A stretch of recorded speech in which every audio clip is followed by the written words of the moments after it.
as we get set to go. And we are back here live on Wake Up Call with Dan Tortora, where sports meets that thing called life inside of the Cafe Kubal studios. You are watching and listening on Facebook.com/LiveNowDT, Facebook.com/WakeUpCallDT, as well as on YouTube.com/WakeUpCallDT. So happy to have you here inside of the Cafe Kubal studios. You're also listening on MixLR.com/WakeUpCallDT, and you are here on WakeUpCallDT.com's homepage. So we're back at it here inside of the Fantasy Football Power Hour. Not one of, not a, but the Fantasy Football Power Hour, and I'm very, very excited to have Mr. Sofka back on the broadcast talking with us on all things fantasy football. So with that being said, let's bring in the man of the hour, Mr. Sofka. How are we doing today? I'm doing great. How are you, Dan? Doing very well. And Mike, we're going to just hop right into this thing here in our Fantasy Football Power Hour, proudly presented by the Wildcat Sports Pub, 3680 Milton Avenue in Camillus, New York. So make sure you head out to the Wildcat, folks, when you are there in Central and Upstate New York. If you live in Central and Upstate New York, then obviously you know to find your way out there as well. Very easy to do so, and love all the people and the whole team out there. So very much looking forward to that. Mike, let's hop right into it. Baltimore at Miami. What do you have for Thursday night football as the Ravens get set to take on the Dolphins? Well, I like the Ravens. I mean, they had a heck of a win this past week, and you look at Lamar Jackson, he's a heck of a running back playing quarterback, like he says, but he's the number 2 quarterback on our ranking this week. And on the other side of the ball, I'm not sure if Tua's going to make the game or it's going to be Jacoby Brissett. We still have to wait and find out. Tua having a problem with his finger. I would predict they're going to go with Jacoby Brissett, but either way, neither one of these guys should be starting for you. I got Tua at 23 and Brissett at 30. Looking at the running backs, running back in this game is Lamar Jackson, but you can't play him at running back. So you're going to play Myles Gaskin, number 14 on the rankings. Then you have to go down in the 30s on my list, the number 37 for Devonta Freeman and number 50 for Le'Veon Bell. Le'Veon Bell's been working his way into that rotation there. And watch Le'Veon Bell. He's going to have a breakout game here for them. It's going to be something else to watch. And then wide receiver, Marquise Hollywood Brown, number 4 on the rankings this week. Go down a little further, number 18, Jalen Waddle for Miami. And then a little further down, not much further down, you're going to find Rashad Bateman at 50. Rashad Bateman's really come along in the last couple games. This is a guy you want to keep an eye on, maybe pick up to help you cover a bye week or something, but he's just as talented as Hollywood Brown. He's just got to get that to that level. He's just as talented, though. Then at tight end, of course, Mark Andrews, number 2 on the rankings this week. And then on the other side of the ball, Mike Gesicki for Miami, number 7. I look at this game. I'd like to give Miami some sort of chance in this one, but I'm going to go with the better quarterback in the situation. That's Lamar Jackson. I'm going to take the Ravens. Yeah, I think it's hard to bet against the Ravens. I think really with them playing any team, and with what we've seen with the Kansas City Chiefs kind of trending downward, the Ravens are in a place to, have a command of the AFC. I thought last year that they would have a good shot, and they kind of stumbled a little bit. And now this year, it's kind of, that's what Kansas City is. You think Kansas City has a good shot, and they're kind of stumbling. So, Baltimore, like I said, hard to choose against them. I think anybody can win on any given day, and I think, we'll talk about it a little bit here, but the Jaguars have shown that, that some of these powerhouse teams like the Buffalo Bills, they can be defeated, Goliath can fall, but I don't think that's going to happen in this game. I believe that Baltimore will be able to do what they need to do to get a victory. So I'll tell you right off the jump that I'm going to go with the Ravens. As far as fantasy goes, you got to play Lamar Jackson. Latavius Murray, ankle injury. He's questionable. He did not practice. Devonta Freeman, Le'Veon Bell. Again, like I said last week, you look at this, this lineup and you think, wow, Devonta Freeman, Le'Veon Bell, Latavius Murray, that's got to be a powerhouse. And it's not that, because Le'Veon Bell is, not a first-string guy right now. Devonta Freeman, it's the Lamar Jackson show. So if you have to go deep in flex, if you got people injured, you got people on bye week, Devonta Freeman, maybe you take a flyer on him. but the values in Lamar Jackson and Marquise Hollywood Brown and Mark Andrews, in my opinion, on Baltimore's side. On Miami's side, Tua, again, dealing with injury, and God willing, he'll be okay. Finger has him as a limited participant going into this week. Thank goodness quarterbacks don't need their fingers. But Myles Gaskin is a guy that you could look at as to me, another flex type of player at running back. And Mike Gesicki and Jalen Waddle has value. I think, honestly, running back, I should say Lamar Jackson running, and then Myles Gaskin on the other side, and then at least one receiver and one tight end on each team. There is value on each side. I think there's going to be fantasy value for Gesicki and Waddle and Lamar Jackson and company in this game, but I'm going to give the slight edge to Baltimore. I do think, though, that Miami's got more maybe out there than people expect when it comes to fantasy value in this matchup, but that's where I'm going to sit at for this one. Next one up, Mike, we got Atlanta at Dallas. What do you got for this? Yeah, you look at the quarterback situation first, and, that's a great predictor of how the game's going to go. Who has the better quarterback? And I think Dallas does. Dallas's quarterback, Dak Prescott, number 4 on the rankings this week. I got Matt Ryan at 15. Looking at the running backs, if you'd have told me a year ago that I'd be speaking about Ezekiel Elliott and Cordero Patterson in the same breath, in the same sentence, in the same game, I would have told you were crazy. But that's where I have number 8 on my rankings is Ezekiel Elliott. Number 9 is Cordero Patterson from Atlanta. Go down just a little bit further to 23, get some flex value out of Mike Davis at number 23 on my rankings here. And then Tony Pollard is in the same neighborhood there at 28. So you might be able to get a little value there on your flex position. Looking at the wide receivers, though, this is where there's a little bit of a difference. And by a little bit of a difference, I mean a lot. CeeDee Lamb is number 19 on my ranking. Cooper, number 21. And then, I'll have to go way down on us. So far down, I'm not even going to play any of these guys like Russell Gage, who's in the 50s. But I think what that Calvin Ridley departing Atlanta for mental evaluations on himself, resetting his life, getting himself in a better position to be a human being, not only a football player, but he's put Kyle Pitts, he solidified Kyle Pitts' position as a top 5 tight end, and that's exactly where I have Kyle Pitts this week at number 5. And then Dallas tight end, Dalton Schultz, not far behind at 9. There's a lot of fantasy points in this game. That's what makes this game exciting to watch, but I'm going to go with Dallas at home. Yeah, I mean, it's hard to pick against Dallas with what they have been able to do this season. They're exciting. This is an exciting team. This is an exciting time for the Dallas Cowboy fans, because it's been such a long time since you got to actually see a team and hear people talk about contention and all of this and have it be really viable. So, I'm excited about this game. I'm excited to see Atlanta face off against Dallas. This is a game that would hold a lot more weight a few years ago with, with Atlanta maybe having a little bit better of a defense with Matt Ryan and Julio Jones and company. But that's not the case. Dallas comes in here with more firepower than Atlanta. Russell Gage becomes the number 1 guy. I mentioned him earlier on in the season and said that he's a guy you can look out for as a sleeper. He has to be the guy, him and Tajay Sharp and Olamide Zaccheaus. These are guys that have to potentially, somebody has to step up. And I told you about Olamide Zaccheaus. What did I say last week? The guy I covered from Virginia. I said he could be a low flex for you, could be a guy you go out there and get, and could do something for you. He scored twice. So, Olamide Zaccheaus, not a bad guy to have to stash on your roster if you have an extra spot with somebody on IR, which a lot of guys unfortunately are. Olamide is one of those guys to go out there and get. I like him as a flex. Kyle Pitts, I like him as a play in this. For the Dallas Cowboys, Dak Prescott is a yes. Ezekiel Elliott is a yes. Tony Pollard to me is a yes. You could throw him in a flex if you need to. Amari Cooper, CeeDee Lamb, and Dalton Schultz. A lot of fantasy value on Dallas.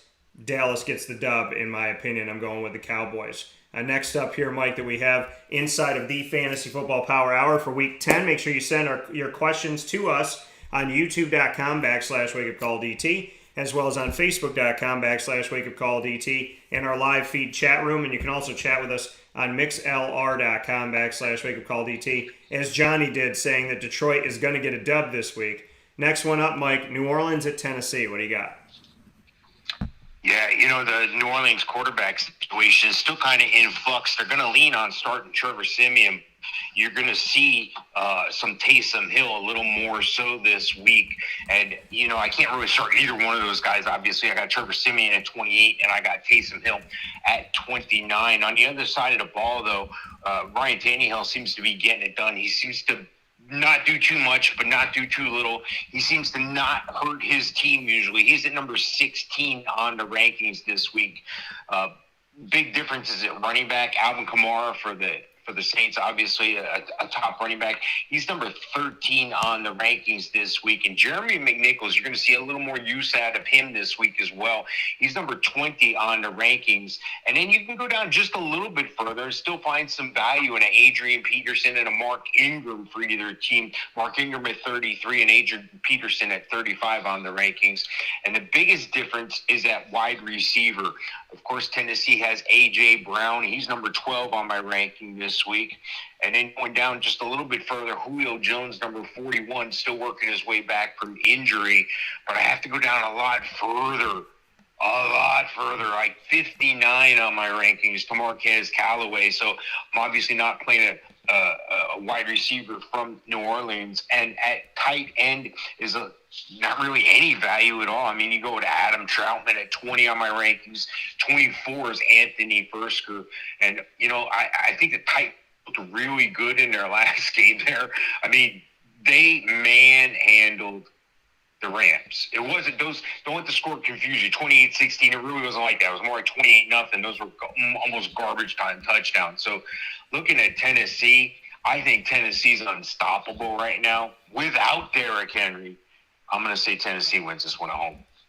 Yeah, you kind of forget that Derrick Henry's not there because Tennessee continues to be a thorn in the side of the NFL. And I've mentioned it over and over again. I mean, this is a team that's just a very, very difficult team to play. It really, to me, it doesn't matter what year you play them in of recent history. This Tennessee Titans team is not an easy team to try and get past. And the fact that they're still winning and they're still finding success without having arguably the best running back in football, a guy who you don't expect to get a 1,000-yard season, but you expect him to get a 2,000-yard season. Without him, the fact that they're still winning, I appreciate and respect it very, very much so. Taysom Hill, he's a flyer. If you could play two quarterbacks, then I would say play him. If not, then obviously I wouldn't say the him and Trevor Siemian project is something that I'd want you to, throw all your fantasy money on. 14 touches for Mark Ingram in his return. I like Mark Ingram as a flex. I like Alvin Kamara as a starter. And then as far as the wide receivers go, it's really, really hard to look at exactly who's going to be your guy here. Traquan Smith is a low flex. Marquez Callaway, I think, is a wide receiver 3.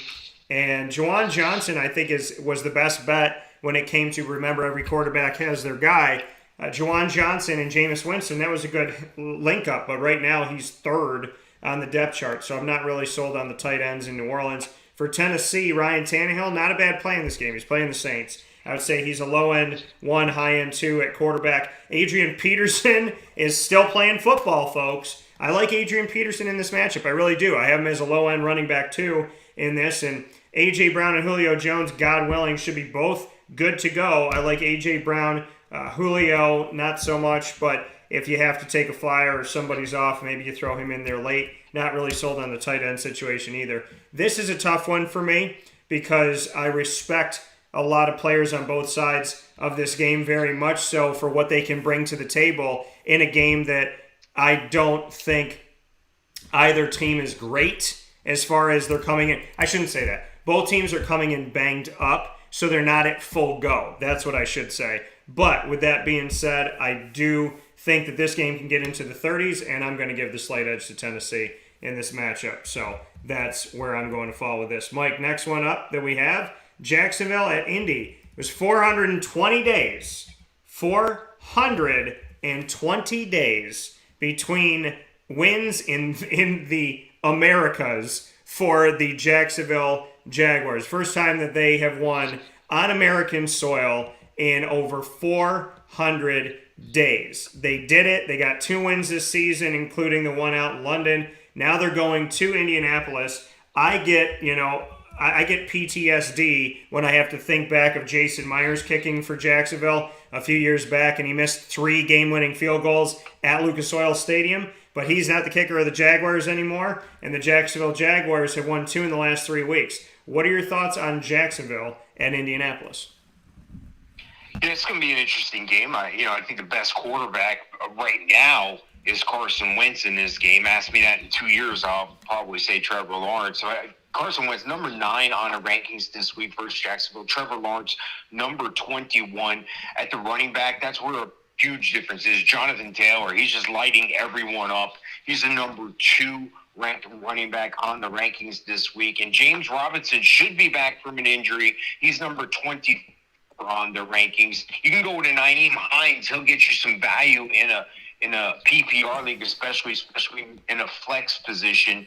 And then, you can go down a little further to Carlos Hyde, but I wouldn't put any money on Carlos Hyde in reality.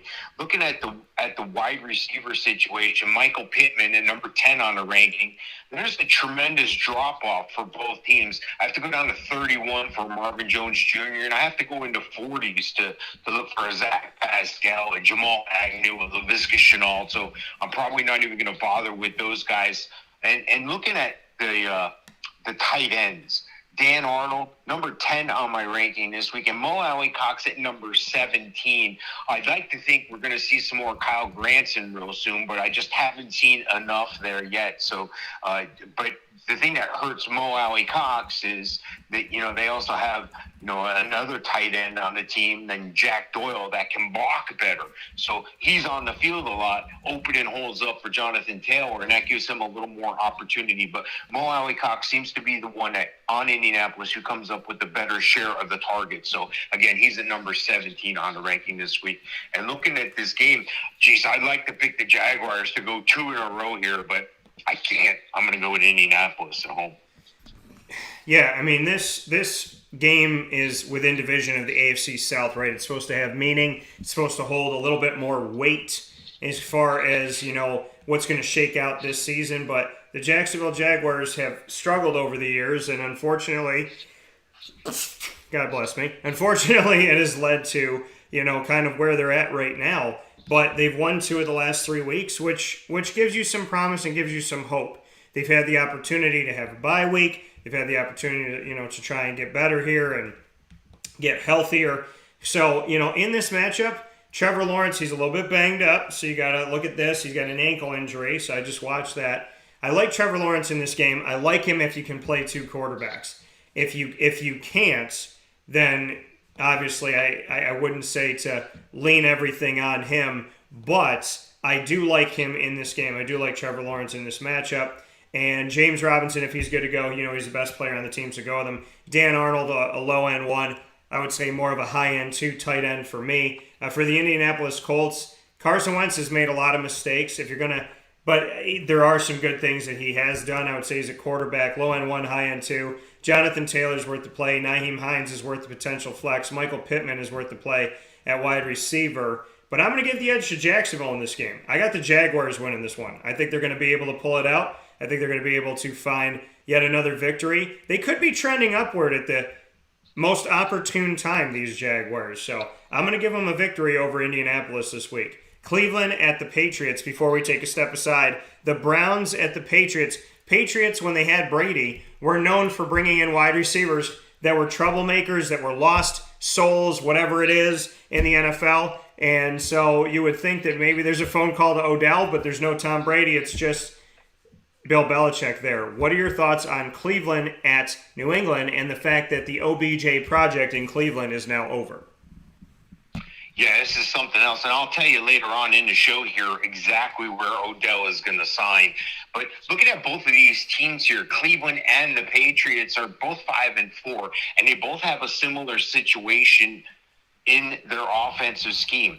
The number 1 similar situation so far is Mac Jones, number 21 on my rankings this week. Baker Mayfield, well, he's number 24 in the rankings, so those guys are real close. You look at the running backs, you go, what is going on here? Nick Chubb and Dearness Johnson in the COVID protocol. And you look on the other side of the ball, and Ramondre Stevenson and Damian Harris are both in the concussion protocol. So both of these teams have similarities in the running back situation as well. The number one benefactor from all this could quite frankly be Ernest Johnson, number 38 on my ranking, so I'm not sure how he's going to do. But I do have Nick Chubb confident that he'll be able to make it back right behind him. And then you can go to Damian Harris at 42 and a little further down for Stevenson. Brandon Bolden could make out in this one as well. He's number 32 on the rankings. So what I'm saying is, outside of Ernest Johnson and Brandon Bolden, be wary of the backfields in this game. Looking at the wide receiver, well, this is something both teams have in common again. Neither one of these teams has a guy that I go, hey, I got to start that guy. There is one guy who's making his name, though, and that's Donovan Peoples-Jones. Now, I'm not sure about starting him this week. He's number 51 on the rankings, but he might have a spot as the long ball guy in Cleveland now that ODB has taken his ball, cried, and went home. Jarvis Landry, though, ranked at number 34 on the rankings this week. And again, for New England, I mean, who am I looking at? Nelson Agholor at 57. There's just not a lot of value there. Maybe a Jacoby Myers, who does lead the team. He's at 29 on the rankings. And then at tight end, you can look for Hunter Henry's been coming on really strong lately, starting to remind me of the old Patriots where they would go for the tight end in the red zone, a la Gronkowski. And then you look at the other side of the ball there for Cleveland. Austin Hooper and David Njoku kind of cannibalize each other. They're at 18 and 19 on the ranking this week. This is going to be an excellent game to watch. It's going to be a close game. I'm going to go with the better coach in this, in Bill Belichick. I'm going to take the Patriots. And I do want to point out one quick thing. Somebody, I'm not going to name any names, NFL Network, referred to the Patriots in a highlight reel as the evil empire, and they played the Imperial March while they were talking about the Patriots. I call foul. We were doing that bit 4 years ago. Come on, NFL Network, be better than that. Yeah, and that's the thing. I said when I hear him, when I hear Bill Belichick, when I think of him, I think about everybody's sitting in the press room. They open the door to the press room. He walks through, and you just hear the Imperial March, and he gets up, and he goes and he just puts that, across, put his hand across his throat to cut it, and it cuts immediately. And the sound guy who doesn't cut it immediately gets fired, and they move on to the next one. You've called them the Evil Empire. I've played the Imperial March, like you said, for years. So NFL Network royalty checks should be sent to Dan Tortora Broadcast Media, LLC. And make sure that you put one out there for Michael Sofka and one there for Daniel Tortora. We appreciate it. We got a question that came in here. Drop Marvin Jones for Dan Arnold. What are your thoughts, Mike? Geez, I wouldn't do that unless I have to, because Marvin Jones is the number one answer in Jacksonville. It's kind of funny to say that because it doesn't show up on the stats. But even this week, I think I have Marvin Jones ranked 31 this week. Now, maybe there's somebody else you can drop, but if he's the low man on a totem pole and you're looking to fill a gap, in a bye week or an injury, I get it. Dan Arnold's not a guy to pick up at number 10. So, I mean, Marvin Jones, that has to be your last option. Sometimes people don't look at the obvious. Like some leagues have roster restrictions, like you have to have 2 of this. You can't have any more than 6 of that, whatever the roster restrictions are. So you want to look those up. But what I'm getting at is, at this point in the year, if your quarterback's already had a bye, do you really need a backup quarterback in week 10? He's just going to sit on your bench. Well, what happens if my quarterback gets knocked out or injured? You're screwed this week anyway. You're going to have to come back and pick somebody up. And if that guy was any good, he wouldn't be on your bench. He'd be starting. So roster management, this is a critical time of the year for roster management. Know your league settings and understand your roster restrictions. Then you make better educated moves. But if you have to, if Marvin Jones is absolutely the worst guy in your team, Dan Arnold's a good guy to pick up. Yeah, not a bad thing. Mike and I wouldn't do it straight up unless you have to. So I guess to the person that sent the question in for us, VOPZY. So just let us know who do you have at tight end beyond that. So Dan Arnold is not a bad play, but who is the other? And I'm letting you know right here, who is the other tight end you have on your roster? Because we would love to know so we can help you out a little bit better. Mike, we're going to take a step aside in a second here, but not before I give my thoughts, obviously, here on Cleveland and New England. Baker Mayfield in this matchup, he obviously had some fun in this last game and did some good things. I got him as a low-end quarterback 1 in this. D'Ernest Johnson, I have him as a running back 3 play for you. If Nick Chubb is able to go, I got him as a running back 2 just because, well, he's on the COVID list actually right now, so never mind. So D'Ernest Johnson, I would tell you, now moves up to a running back 2 for you. He did well when he had to fill in. Think about it like this, and I said this a few weeks ago. Kareem Hunt and Nick Chubb share the load. Without them both, it's all D'Ernest Johnson's to take. That should give a lot of fantasy value. Just brass taxing it right off, just simplifying it, Tarzan Jane here. If you got those 2 guys sharing, they're both out. You got 1 guy, give it to him. So just watch that. Watch the Nick Chubb kind of saga here right now. And Kareem Hunt obviously is on IR still. But D'Ernest Johnson is the guy that you need to play. Jarvis Landry gets some more value, low end 1, high end 2 at wide receiver. And on New England's side, I'm not really liking anybody on New England fantasy-wise. So I would have to say if you're going to play anybody, there would be 1 player. That would be Hunter Henry at tight end, and that's it. Mike's going with New England. I'm going with the Browns in this one. I think the Browns are going to get this dub. So, excited to see this game and to see what can happen in this matchup. Just because, the Browns are at a place of where are they going to be? Are they going to keep contending, or are they eventually going to drop off? And then on the other side of it, the Patriots are just reeling. They didn't have a good season last season without their golden boy in Tom Brady, and they're not doing well this season either. So I'm going to pick the Browns in this matchup. Buffalo at the Jets is going to be next up on the docket right after this fast break on Wake Up Call with Dan Tortora, where sports truly meets that thing called life. Thanks for being here with us. Send in your questions to youtube.com/wakeupcalldt, facebook.com/wakeupcalldt, and on mixlr.com/wakeupcalldt. This is Wake Up Call with Dan Tortora, and we are so thankful to be inside the Cafe Kubal studios hanging out with you. Greg said, I agree with Mike regarding roster configuration in the second half of the season. Roster restrictions are so antiquated and make very little logistical sense in today's fantasy game. Well, there's restrictions on rosters. I will tell you this as the person that's the commissioner. We put restrictions on rosters in order to create fairness within the game. Because if there's no restrictions on receivers and there's no restrictions on running backs and no restrictions on any of that, then we put you in a situation where somebody might have 8 running backs and you might have 2.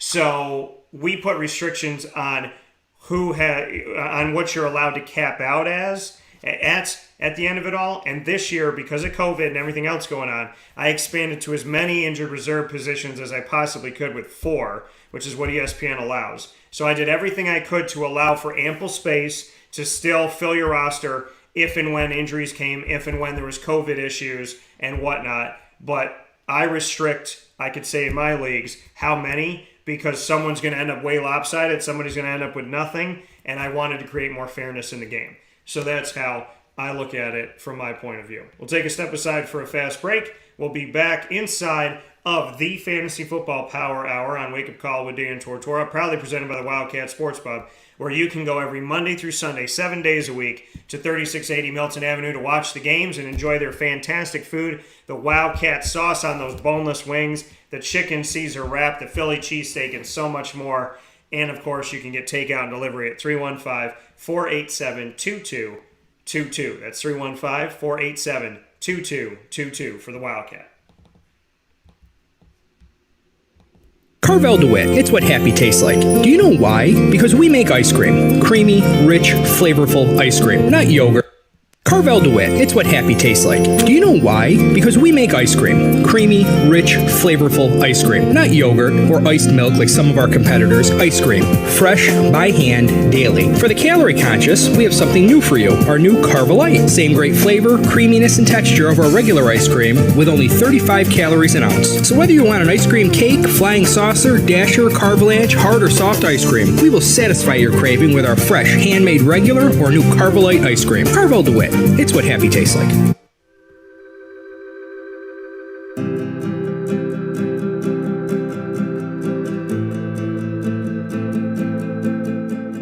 Cafe Cabal offers same-day local delivery of our products, offering no delivery charge for Onondaga County. Shop cafecabal.com for fresh roasted coffee beans, cold brew, travel mugs, and all your essential Cafe Cabal needs. Cafe Cabal, coffee for the soul.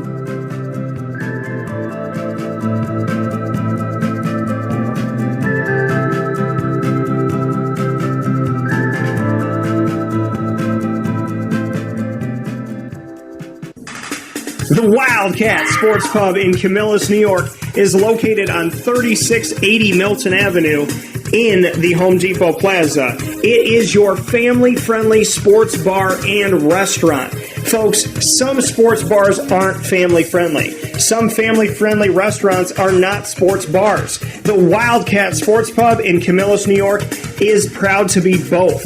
It is that marriage that you've been looking for years. The Wildcat Sports Pub is your home base for your sports bar and restaurant needs, games for the kids, indoor and outdoor activities, and enough things on the menu to come back every single week and get to try something new. They're open Sundays from noon to 8 p.m., Monday through Wednesday, 11 a.m. to 11 p.m., and Thursday through Saturday from 11 a.m. to midnight. For reservations and party information, call 315-487-2222 for the Wildcat family-friendly sports pub and restaurant.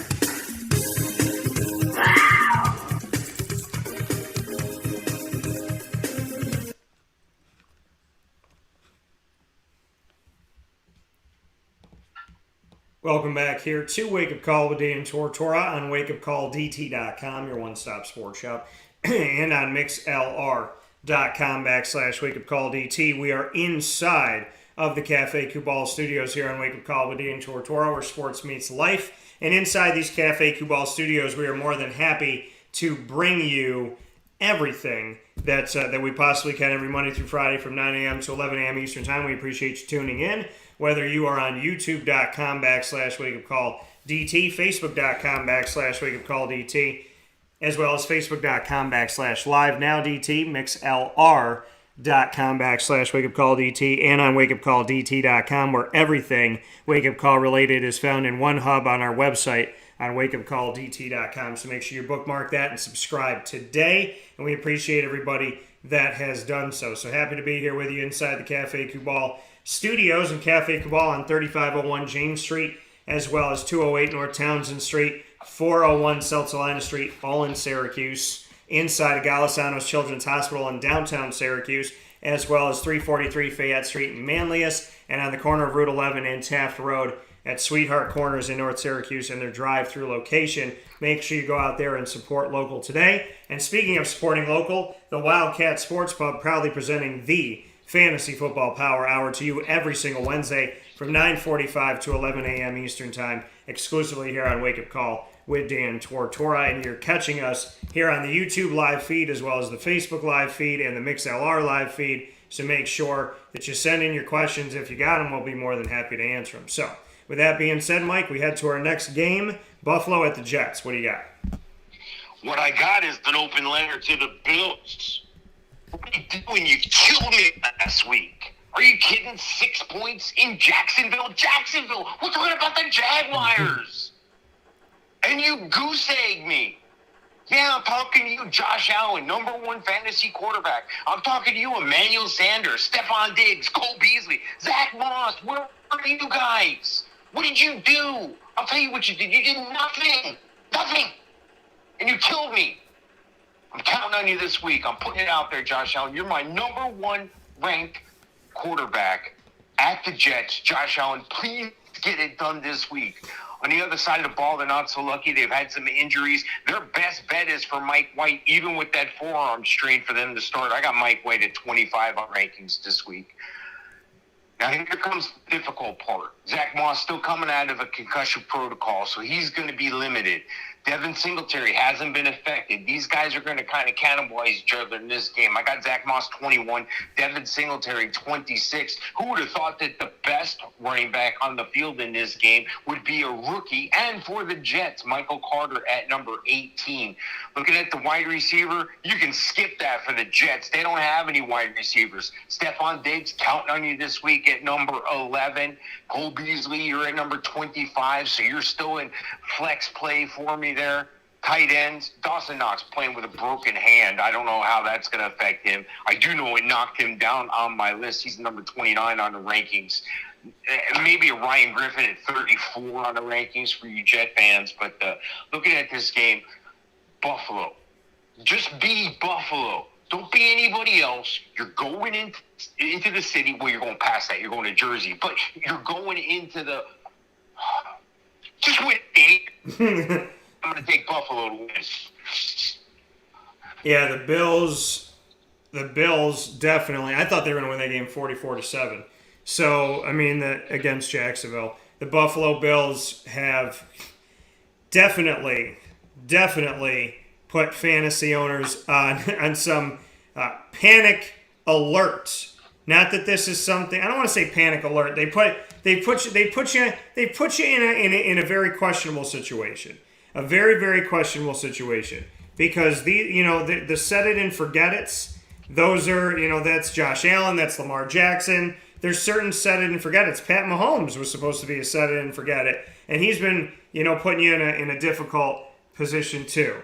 So I'm in a place right now where I am going to pick, like Mike, I'm going to pick the Bills, but the Bills are going to need to figure this out because the Jets have nothing to lose. And have the Jets played perfectly? No. But have they scored points? Yes, and they've made things interesting. Josh Allen is worth the play. Stephon Diggs is worth the play. Emmanuel Sanders is worth a wide receiver 3 or a flex. Cole Beasley is playing with a rib injury, so watch that. Gabriel Davis did absolutely nothing against Jacksonville when he returned to Florida after playing in Orlando at UCF. Zach Moss for the Bills is questionable with a concussion, which leaves Devin Singletary, Matt Breida, and Tywan Jones. Singletary, I would say, is a low-end 2, high-end 3 at running back. But the values in Josh Allen and Stephon Diggs and some value in Emmanuel Sanders. If Dawson Knox is able to go with his hand injury, look to him as well, but understand that hand injury may put you in a little bit of a predicament. For the Jets, Zach Wilson and Mike White are both hurt, which put Josh Johnson out there, who did a pretty nice job for the Jets. But as far as fantasy value, I put some of it in a flex at Michael Carter, and really that's it. The New York Jets should not be a difficult thing for the Bills to take care of. However, the Bills have proven that they can shock the world in the most untimely and horrible of fashions. I'm going to go with the Bills. I see more fantasy value. Hopefully the Bills can get it done. Mike, we got a question from Billy Bob. Should I trade Mike Williams for Keenan Allen? I wouldn't do that, but that you can nowadays with the the elevation of Mike Williams' play, you could say that would be just about an even trade. But I wouldn't do it. I would keep Keenan Allen. I would find a way to get Mike Williams and Keenan Allen. Yeah. No, he said should he trade Mike for Keenan? So should he get rid of Mike and bring in Keenan? I'm sorry, I had that backwards. Yeah, I would trade Mike Williams for Keenan Allen. Okay. So I'm gonna, and I agree with that. So we both say, Billy Bob, thank you for the question. We both say if you can get Keenan Allen for Mike Williams, then do it. So yes, I like Keenan Allen more than Mike Williams. Mike agrees here, so Billy, we would say to do that. Next game that we have up here, Mr. Softgate, inside of the Fantasy Football Power Hour, proudly presented by the Wildcat Sports Pub. Detroit at Pittsburgh, and Johnny is all over this game. He thinks Detroit's going to get their dub. Detroit has been laying a goose egg through this season, trying to get the number 1 pick quarterback because Jared Goff ain't working out. What do you have for this one, Mike? Detroit at Pittsburgh. Yeah, Detroit's been close a couple of times. They seem to be getting all the way up to the altar, and then the bride runs out of the church. This has got to stop if they want to win some games. I mean, they got obviously 0-4 on the road because they're 0-8 overall. But they seem to be a team they seem to be that little engine that could. They keep trying to get up over that hill and rolling backwards. Keep trying. You're going to get one of these times. I just don't think it's going to be in Pittsburgh. And that's because of Najee Harris, but I'll get into that in a second. Ben Roethlisberger, number 20 on the rankings this week. And then on the other side of the coin, almost catching up to him. That's how bad and that's how much Ben has fallen off. At 26 is Jared Goff. Najee Harris, best running back in the game right now, all the way around, can stay on the field the entire game. He can probably play defense if they let him. Number 1 on the ranking this week. Then on the other side of the ball, DeAndre Swift ain't bad either. He's number 10 on my ranking. Jamal Williams started to poke his head into the game before the bye. He's at number 31 on the rankings. Looking at the wide receiver position, Ross St. Brown, maybe for Detroit. I mean, I'm going way down to like 54 on my rankings for that cat. And then on the other side of the ball, you got to play Deontay Johnson. He's just exploded. He's number 9 on the ranking this week. Chase Claypool's on his way up, but he's a guy that's kind of dependent on Ben Roethlisberger. Number 30 on the rankings this week. Looking at the tight ends, Pat Freiermuth has made a name for himself for folks who didn't know him. Eric Ebron being hurt's the worst thing that can happen to Eric Ebron's career. Pat Freiermuth, comparisons to Heath Miller all the way along, which is good. He's number 14 on my rankings, but the best tight end on the field is TJ Hawkinson for Detroit, number 4 on the tight end rankings this week, usually a top 5 every week. I'd like to root for the Lions in this. I just can't. I got to go with Pittsburgh. Yeah, I got to go with Pittsburgh in this one too because they've been able to squeak things out against teams that, granted, not all these teams are squeaking them out against have been good. However, they've been able to find a way to win where Detroit's consistently found a way to lose. They're 0-8 this season. The Detroit Lions are looking like they're in prime positioning to get the number 1 pick as they are the only defeated team in the NFL currently. I got to go with the Steelers in this matchup, looking at how the Detroit Lions have been. DeAndre Swift is worth the play. TJ Hawkinson, I would say a low-end 1, high-end 2 at tight end. Najee Harris on the other side of it for Pittsburgh, worth the play. Deontay Johnson, I would say, is a wide receiver 3. I like Pat Freiermuth above all the receivers in Pittsburgh. So I'm going Freiermuth, and I'm picking him up. If he's out there, I'm getting him. Ray McCloud gives you some value on special teams as well. He did make it a very, very horrible fumble in this game that almost cost them the game. But Deontay Johnson, I would say, is wide receiver 3. Ray McCloud is a flex because of special teams and the wide receiver opportunity for him. But Pat Freiermuth and Najee Harris are your best bets. I'm going with the Steelers to win this matchup. I'm sorry, Johnny, but I just don't see Detroit getting a victory, especially on the road at Pittsburgh. Tampa Bay at Washington, Mike, what do you got? Yeah, you got to start with Tom Brady, the guy that I used to not like, but he's earned my respect over the years. He's number 3 on the quarterback rankings this week. And then Taylor Heinicke is still going to get the nod. He's at number 19. Hey, watch out for Washington in the next couple games to possibly make a change at quarterback to Kyle Allen. And I'm putting this out there for anybody that's in one of those leagues with multiple quarterbacks and or a super flex. You got a spot on the bench. Maybe take a waiver on Kyle Allen. He's a favorite of Ron Rivera. They had time together in Carolina too, so that would make a lot of sense. But I don't think Washington's just going to roll over and go away here. They do have a formidable defensive front. I just wish they would do something with it. Their secondary is weak, and that's why the Bucs are going to have such a field day, and so is Tom Brady, again, at number 3 on the rankings. Looking at the running backs, a little bit of a difference here as well. Leonard Fournette, number 12 on the rankings. Antonio Gibson is still nursing that leg injury. Technically, it's a broken bone. It's like having a severe bruise on a shin. It's a slight fracture. So they've been monitoring him. They've been going slow with him, and that brings guys like J.D. McKissick into the game at number 25 on my rankings. That even may make room, should things go further south for him, for Antonio Gibson, that is, to a Jarrett Patterson. So keep an eye that situation. The wide receivers where the cash is at for Tampa Bay. Number 5 and number 6, Mike Evans and Chris Godwin on the rankings. They're going to have a field day against that Washington second. And on the other side of the ball, Terry McLaurin's the number 1 option there in Washington, number 13 on the rankings. And then at tight end, I really don't think I can go anywhere. See, Antonio Brown and Gronk are going to be out of this game. People still hoping for them to come back. They're not. And on the other side of the ball, ever since Logan Thomas was knocked out, Ricky Seals-Jones tried to make something happen. So I just don't really see any value anywhere, either side of the ball on the tight end position. I'm going to go with Tampa to win big in Washington.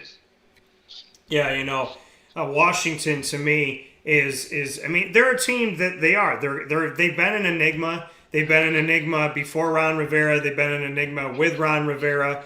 And, they're that team that you really can't count out ever. It doesn't matter who their quarterback has been. They've been able to find a way to win. They've been able to find a way to stay somewhat relevant in the grand scheme of things. And I give them a lot of credit for that. I really do. But they're playing Tampa.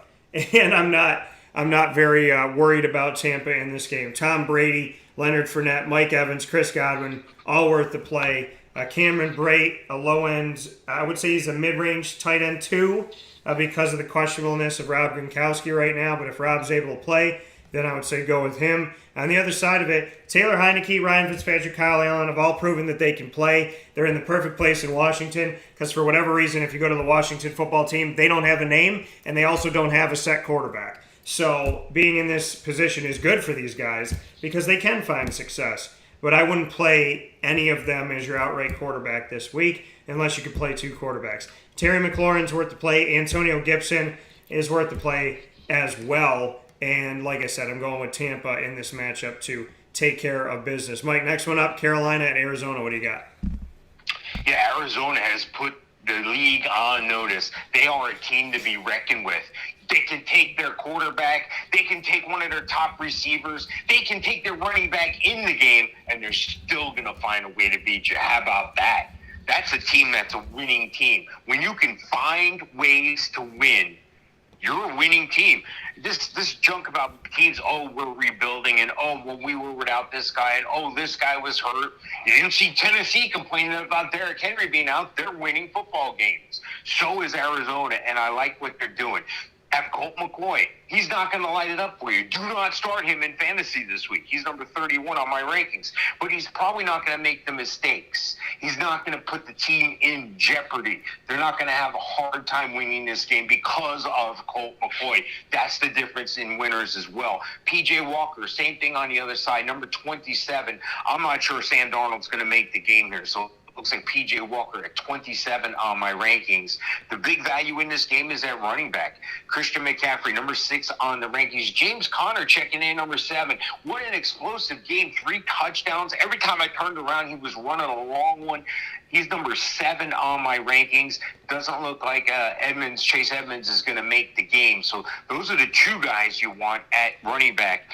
Looking at receiver, DJ Moore's been getting it done all year somehow, some way, even without a good quarterback. DJ Moore, number 16 on the rankings here. And then Arizona. Who am I going to count for Arizona? I'm probably not going to count on anybody, even though they have some decent players. Maybe an A.J. Green pops up here, maybe a Rondell Moore. I don't think DeAndre Hopkins is going to make the game, but if he does, you know, watch his injury. He's number 27 on the rankings, but that's a scary placement right there. He should be higher than that. He's knocked down because of the injury situation and the possibility he may not play. Looking at the tight end position, again, there's not a lot of value on either side of the ball here, so I'm just going to totally stay away. I'm not as desperate as to take a number 30 Ian Thomas or Tommy Tremble at 33, or, you know, I mean, Zach Ertz, 16. See, Mike, he's 16. That means he's a tight end too. Yeah, in a 12-team league, I got 4 of the suckiest tight ends. You got to use your head, folks. Yes, he can help you. Yes, maybe in daily, but in a week-to-week thing. So Arizona has put themselves on the map saying, we don't care who we have and don't have. We don't rebuild. We reload. Arizona's going to win this game. Yeah, you know, Arizona, again, I said it last year that they were a team that you're going to have to watch. And this year they've taken more steps forward from that Chandler Jones, Syracuse alum, and coming from the Binghamton, the southern tier area of my home state of New York, what he was able to, 6 sacks in the opening game.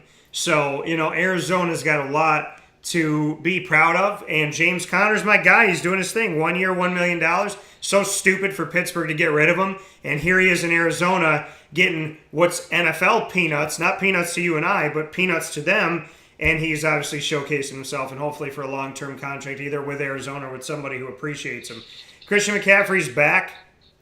He's off my IR, and I think he's worth the play in this matchup. DJ Moore as well, and that's really all I have for that outside of maybe giving a little bit of love to Chuba Hubbard if you got to go to a flex position or if you want a handcuff there. So on Arizona's side, it's Kyler Murray if he is able to go. Kyler's questionable with an ankle injury. DeAndre is questionable with a hamstring, so watch that. That gives some more value to Christian Kirk and Rondale Moore as wide receivers 3 and wide receiver 4 to throw them in there. James Conner's the number 1 back. I know Chase Edmonds is hurt and whatnot, but James Conner deserves to be a number 1 back in the NFL. I'm happy he's there. He's worth the pickup if he's out there on waivers for you, where he very well could be, or in free agency. And then as far as tight end, Zach Ertz is a low-end tight end too. I'm going to give the edge to Arizona in this one.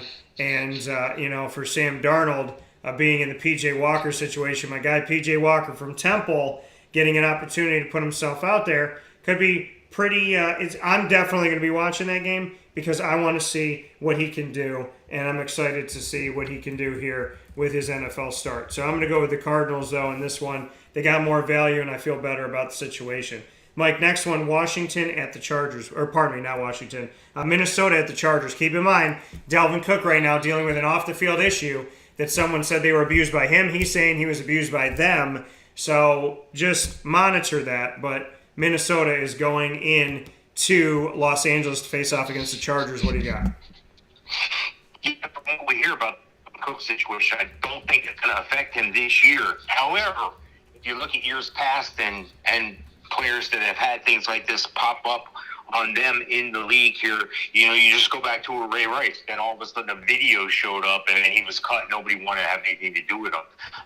I'm not saying it's going to happen with Dalvin Cook, but if I was in a deep league and I had Dalvin Cook, I would sure as heck make sure I have Alexander Mattison on my bench. I would make room for that cat somehow, some way, because, you never know. You can't control this situation. The NFL can't control this situation.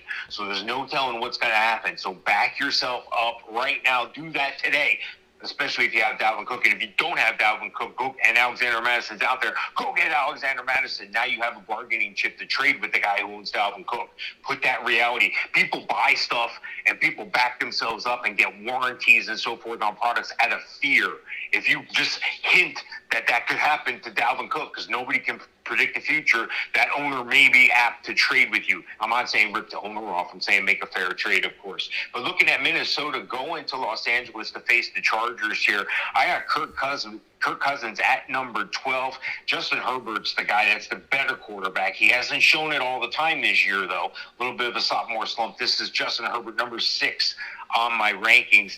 Dalvin Cook, we talked about him, number 4 on the rankings this week. Hopefully he'll be able to compartmentalize and leave off the field, and just concentrate on the field. A lot of times these guys feel most at home on the field. They can't deal with outside life sometimes. Not saying that's the case here with Dalvin Cook, but still, you hope he can set those things aside for what we're talking about here. Number 4 on the rankings, and the Chargers have a guy that's just as talented on the other side. Number 3 on the rankings, Austin Eckler. Looking at wide receiver, we talked about Keenan Allen and Mike Williams before. I got Keenan Allen at 7, Mike Williams at 17. And on the other side of the ball, they got a pretty good duo as well. Justin Jefferson at 14 on my rankings, and Adam Thielen at 22. Looking at the tight end situation, Tyler Conklin and Jared Cook. Again, just about an even matchup in this game. That's Tyler Conklin at number 11 on the rankings and Jared Cook number 12.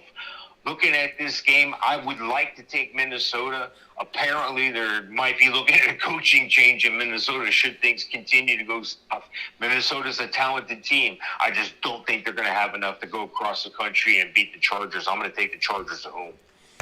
Yeah, the Chargers have shown some not great things, and in Minnesota, having off the field issues, that's something that we unfortunately have to look at and you have to monitor. And I just hope that for Dalvin Cook and everybody else involved in the situation and all of their loved ones, that whatever's going on, I just pray and I hope that the truth comes out, things get figured out, and people are healthy, safe, and happy.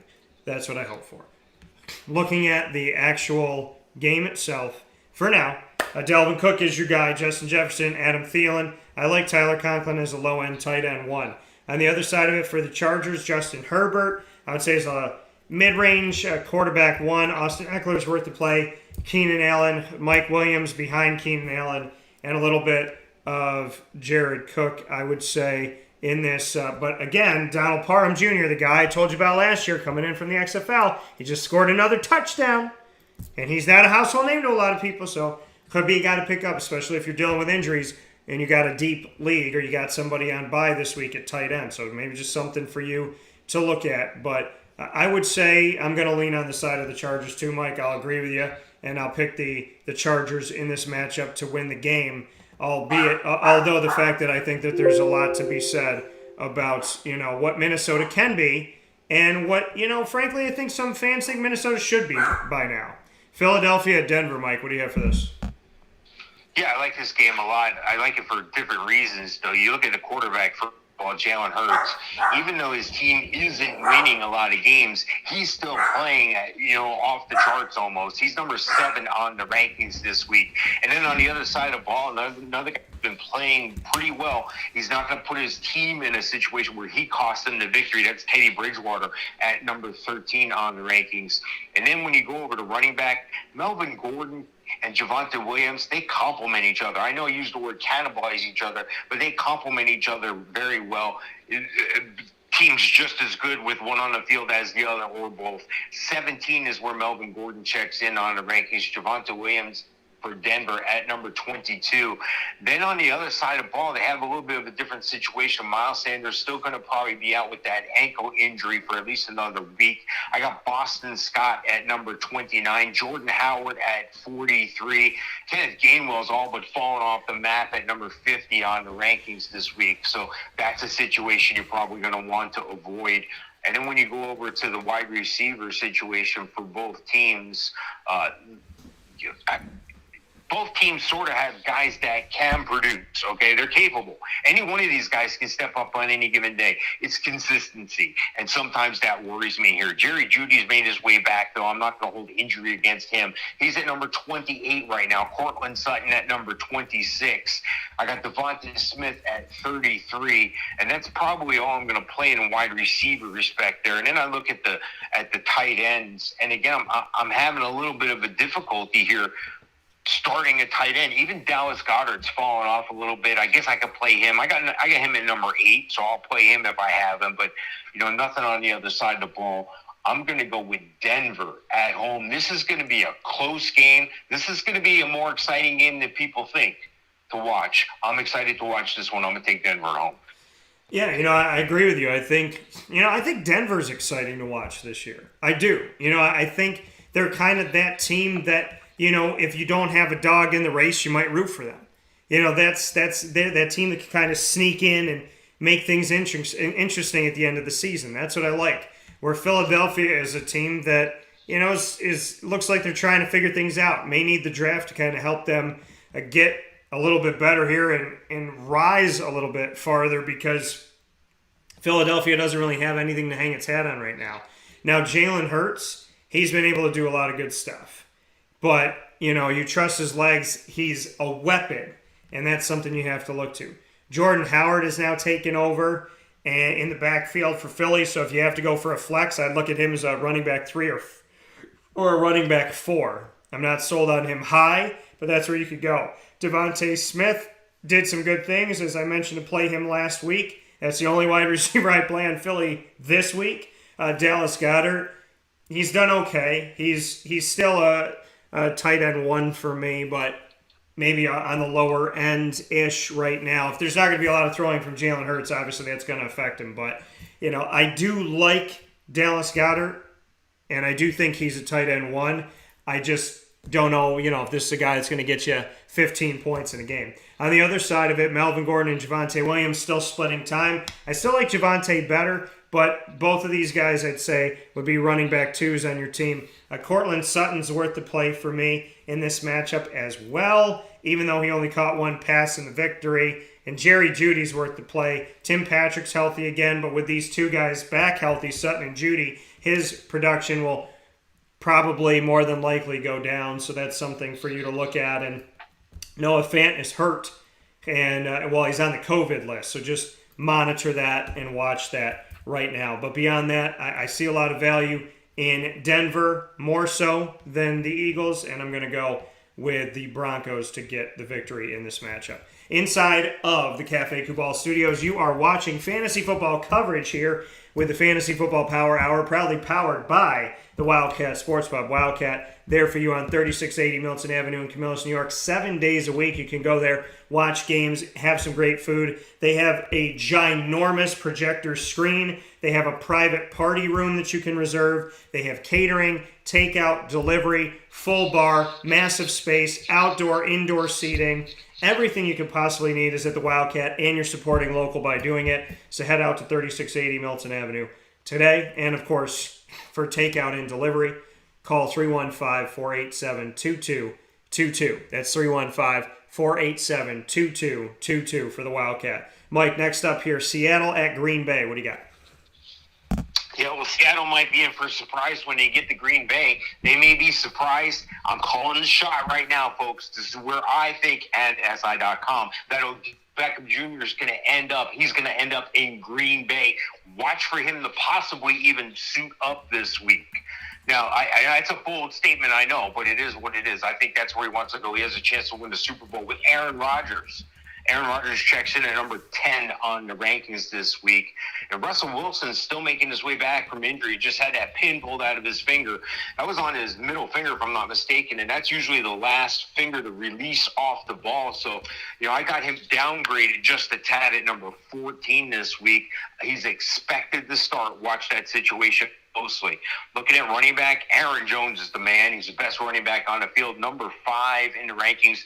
And ever since Chris Carson went down, it's been a muddled mess for Seattle. It's been a terrible – they got a bunch of bodies. They got some names. They got a DJ Dallas, a Travis Homer, a Rashad Penny.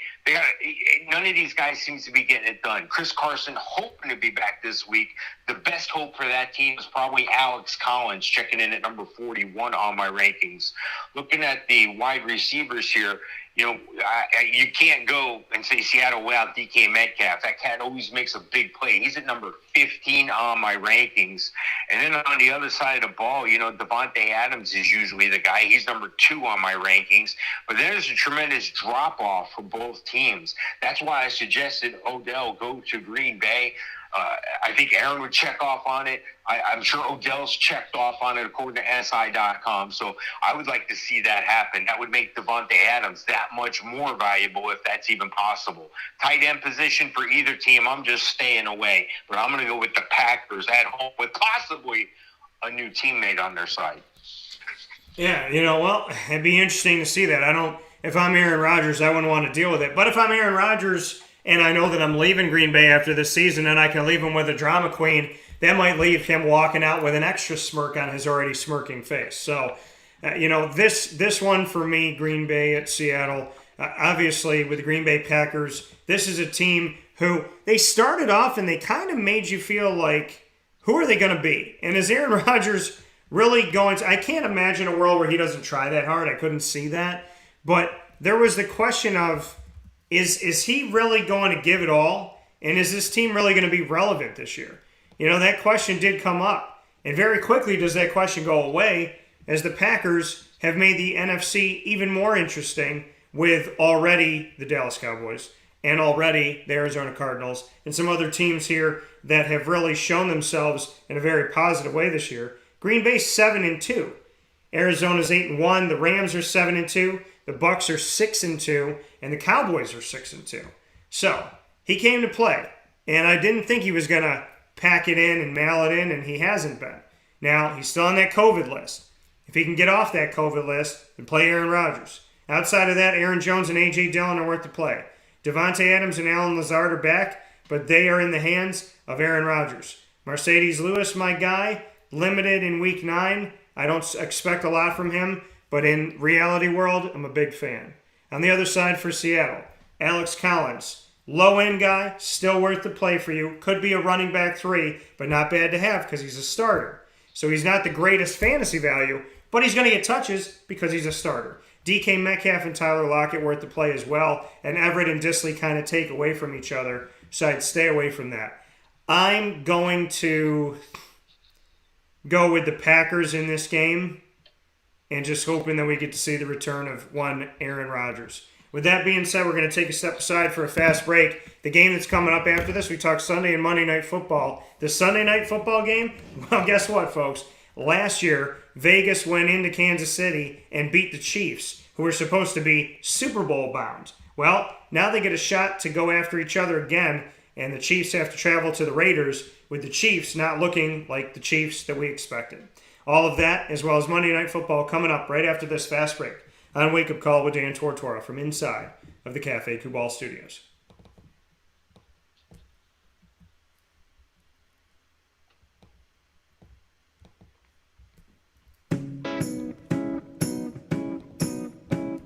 In these unique times, there are those in our community that give us a sense of normalcy and positivity. Pizza Man on 50 Oswego Street in Baldwinsville has been here for you for over 35 years and is here now.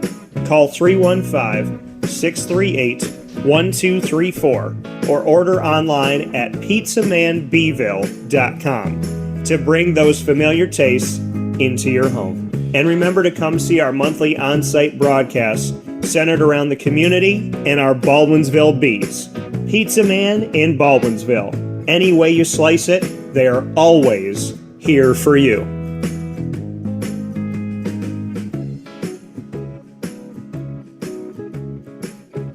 This is Jimmer Sikowski, owner-operator of Chick-fil-A Cicero, 7916 Brewerton Road in Cicero, right in front of the Home Depot.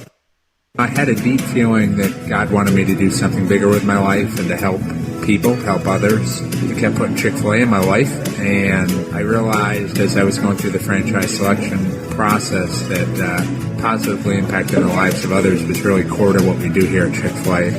First of all, it starts with the food. The food is brought in fresh daily. We bring in local produce. We prepare to order in the kitchen. We hand bread our chicken. We hand spin our milkshakes. It's great food. It doesn't taste like fast food.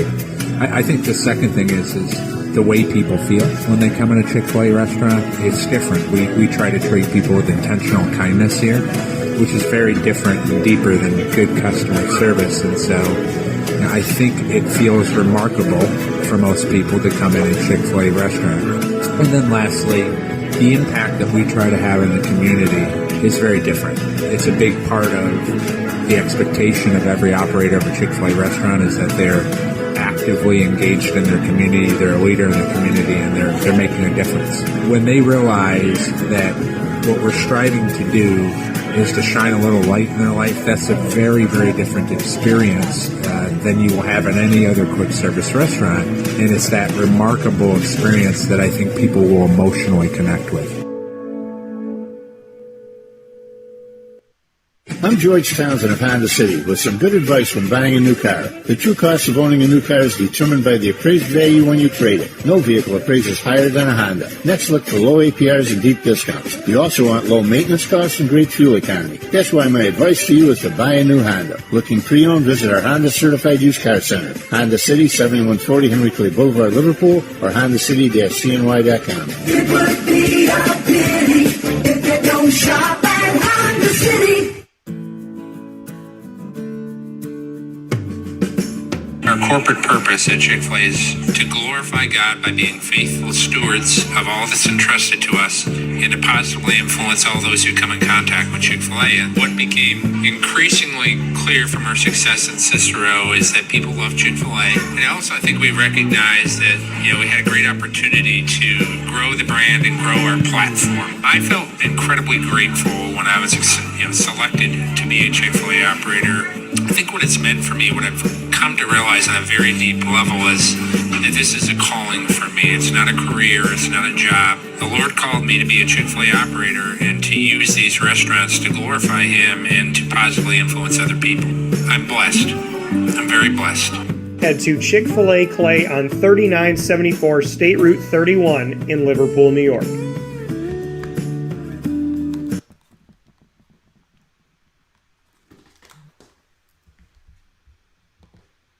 And welcome back here to Wake Up Call with Dan Tortora on wakeupcalldt.com, your one-stop sports shop, and on mixlr.com/wakeupcalldt. Hope you're having yourselves a tremendous morning this morning and enjoying your week. We're so happy to be here with you midweek, bringing you, as we always do, the Fantasy Football Power Hour. Not one of, not a, but the Fantasy Football Power Hour. And if you could see the shirt right now, I'm going to stand here and let you see it. We have, it's funny how Mike says it because I have my Jacksonville Jaguars Star Wars centric shirt. And as Mike brought up the fact that the NFL Network seemingly was playing a little parallel with us of what we've done for years, having the Imperial March and the Star Wars reference and Bill Belichick and all that with the Patriots and whatnot and the evil empire. I'm fittingly wearing the shirt today, not even knowing that Mike was going to talk about that. So kind of funny how that all shook out as we get set for Sunday and Monday Night Football. Once again, NFL Network, we'll send you where you need to make those checks payable to, and we're happy that we gave you the idea. Mike, Chiefs at Raiders, what do you got? Yeah, Patty Mahomes, you've been killing me in my dynasty league, brother. You need to step it up. You need to quit throwing the interceptions. Just relax. Take a page out of Aaron Rodgers' book and relax. You got to do something, my friend. Travis Kelce's riding on the vine out there. That's another guy that's killing me in the dynasty this year. These guys have got to get their heads out of there. Where's they're 5-4. They're just proving that teams that end up runner-up or don't win the Super Bowl end up not even making the playoffs the following year. And I never thought that would be the case with the Chiefs. I mean, it is crazy that they're 5-4. Patrick Mahomes, number 5 on my ranking this week. The Raiders, Derek Carr, number 11 on the rankings. Darrell Williams still seems to be the man. Clyde Edwards-Helaire is still probably going to be out. If he is out, still he'll be down for a count. 15 is where Darrell Williams checks in. Josh Jacobs right behind him at 16 on the rankings. And a good flex play for you, Kenyon Drake at number 30. Looking at the wide receiver situation, Tyreek Hill, of course, number 3 on the rankings. Hunter Renfrow stepping up for the number 1 since Henry Ruggs has got you there. McCole Hardman and Brian Edwards even a little further down. I was thinking he might be the step up and get it done guy. The two top tight ends in the league are in this game, Travis Kelce and Darren Waller. You can play those guys. Travis Kelce 1, Darren Waller 3. I think the Chiefs are going to win on the road. Yeah, I mean, the Raiders, I guess the thing with a Chiefs team that's kind of reeling, I guess, your best possible situation is that you're going up against a team that's reeling as well. I mean, they lost their number 1 wide receiver because of something tragic and just awful. And my prayers go to the families of everybody affected, as well as to Henry Ruggs and to his loved ones as well. That just, we find peace again, with the stuff that goes well beyond football, well beyond sports, and it goes into life. And I just pray and I hope for the betterment of everybody in this situation. Pat Mahomes, worth the play. Jerick McKinnon on the team now. Derek Gore here. Darrell Williams. I guess I would say Darrell Williams is a flex. Tyreek Hill and Travis Kelce worth the play. On the other side with the Raiders, Josh Jacobs, running back 2. Not a bad play. Kenyon Drake, as a pass catcher for PPR. Not a bad play as well. And Hunter Renfrow and Darren Waller. Darren Waller, he's a low-end tight end 1. Hunter Renfrow is a wide receiver 3 to me. There's value on both sides to this. Mike's picking the Chiefs. And I honestly want to... I know that this game can go either way. I'm going to go with the Chiefs, but I want to make note of the fact that I really, really don't You know, the Raiders are a lot better than what I thought they were. And listen, they got rid of their head coach during the season. They got rid of their head coach, got rid of their number one wide receiver, and the Raiders are still relevant. I just want to make note of that. But I am going to pick the Chiefs in this game to get the victory in Sunday Night Football. Mike, final one. Rams at Niners in Sunday Night Football. Battle in the NFC West. And the Rams, you and I talked about it before the season. Matt Stafford arguably going to have his best portion of his career ever this year and maybe next year. So he's looking good this year. He's got the team in good standing, and they are definitely looking to be playoff bound as we stand right now. What do you have for this? Well, in the last game there against Tennessee, he managed to channel his inner Jameis Winston as he threw 2 pick sixes, both very ill-advised. But I like Matt Stafford. I think he is one of the best quarterbacks in the league. He just had one of those games. You got to take the good with the bad. He's almost like a Brett Favre. For as many great plays he's going to make, he's going to have another play where you go, what the heck were you thinking? And that's just Matt Stafford in a nutshell. But you have to err on the side of he's going to be able to pull this off. He's number 8 on my ranking this week. And looking on the other side of the ball, Jimmy Garoppolo is still holding down the fort, number 17 on the ranking there. And then you look at the running back situation. This is where a little bit of a difference is, but not much. Darrell Henderson, number 11 on the ranking this week. And Elijah Mitchell continues to surprise and wow people. He's number 19 on the rankings. And then you look at the wide receiver, Cooper Kupp, best overall wide receiver in the league. Stats don't lie, receptions don't lie, yards don't lie, touchdowns don't lie. Cooper Kupp, number 1 overall on the wide receiver rankings. Deebo Samuel on the other side of the ball always seems to get it done. Number 8 on the rankings. Then you go down to number 23 for Robert Woods. And then not too far back at number 38 is Brandon Ayuk. So there is some value in the wide receiver position here. And then you look at the tight ends. George Kittle, one of the top tight ends, battling back from the injury last week, had a solid return. Number 6 on the rankings here. And Tyler Higbee, number 15. Looking at this game, I think it's going to be a closer game than people think. And I'm going to take the Rams on the road. Yeah, this game it's going to be a good matchup. I'm excited for it on Monday Night Football. They could play this game at any time since it's on the West Coast. But if Matt Stafford, he's got a little ankle injury. If he's good to go, then obviously you play him as we've talked about him here. Darrell Henderson finally showing up, hopefully to be the guy that I've been talking about for the last 3 years. Cooper Kupp, Robert Woods, all worth the play. Tyler Higbee, a lower-end tight end 1, but still a tight end 1. On the other side of it, Deebo Samuel and Brandon Ayuk I look at as wide receiver 3 and 4, respectively. George Kittle's back, so he's worth the play. And Jimmy G's the quarterback, and he looks to George Kittle, so that brings some value there for the Kittle owners. But I'm going to pick the Rams in this one to get this victory. The Rams are definitely looking exciting. I mean, exciting team, and I think Matt Stafford fans, which I think, a lot of Detroit fans, I think they are Matt Stafford fans, even though he's not there anymore. So I think there's a lot of good that could be had with this, and I'm excited to see what they could do. Mike, as always, I appreciate it. Mike Sofka here with us inside of the Fantasy Football Power Hour. Wildcat Sports Pub presenting it to you, 3680 Milton Avenue, Camillus, New York. 7 days a week, indoor dining and takeout and delivery. 315-487-2222. That's 315-487-2222 for the Wildcat. Find Mike at HallOfFameFantasyFootball.com. Find us on the Winning Fantasy Football group on Facebook for free. And also find us on the Winning Fantasy Football YouTube channel. Find Mike there. So, Mike, as always, I appreciate it, sir, and I look forward to I can't believe it. I feel like it was week 3 yesterday. So make sure that you're making your moves, folks. Make sure you're doing what you got to do. As Mike always says, if you're not 1 step forward, you're 2 steps behind. So get smart on it. Mike, as always, I thank you. Hey, thank you, Dan. I look forward to talking with you next time. Sounds good.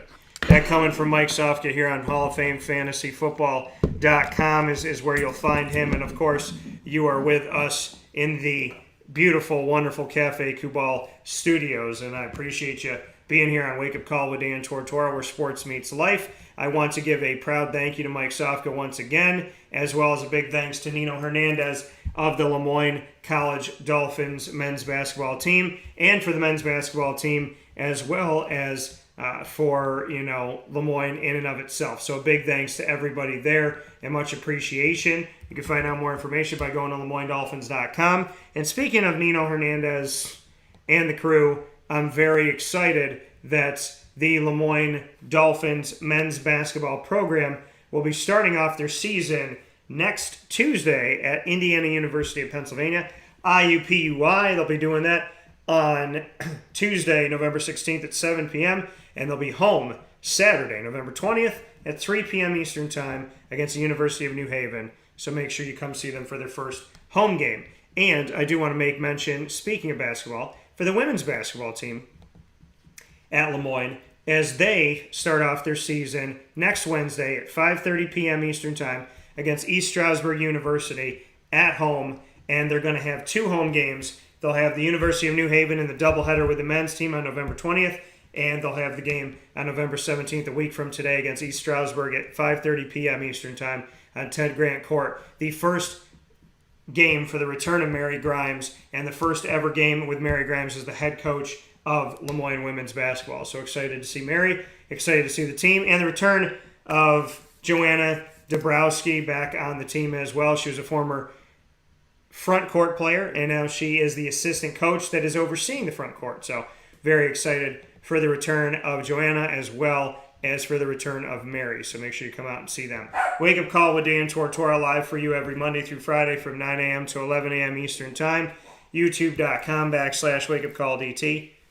Facebook.com/WakeUpCallDT and Facebook.com/LiveNowDT, as well as on MixLR.com/WakeUpCallDT and on WakeUpCallDT.com. And you can find us in the archives on Stitcher, Spotify, MixLR, TuneIn, YouTube, iTunes, and Apple Podcasts, iHeartRadio, Spotify, Stitcher, as I mentioned before, as well as Podbean by searching Wake Up Call with Dan Tortora, or one word, Wake Up Call DT. And of course, a big thanks to our Central and Upstate New York partners, Cafe Kubal, Carvel DeWitt, the Wildcat Sports Pub, Progressive Dental, Mon Pa's Kettle Corn and Popcorn Factory, Avicoli's, Canine Camp Dog Daycare, Chick-fil-A Cicero and Chick-fil-A Clay, Canine Campground Dog Boarding, Pizza Man, Lemoyne Dolphins, Millhouse Market, Honda City of Liverpool, PB&J's Lunchbox, Victory Sports Medicine and Orthopedics, and Mother's Cupboard. And of course, Wake Up Call with Dan Tortora is the proud multimedia marketing partner of your Marywood Pacers.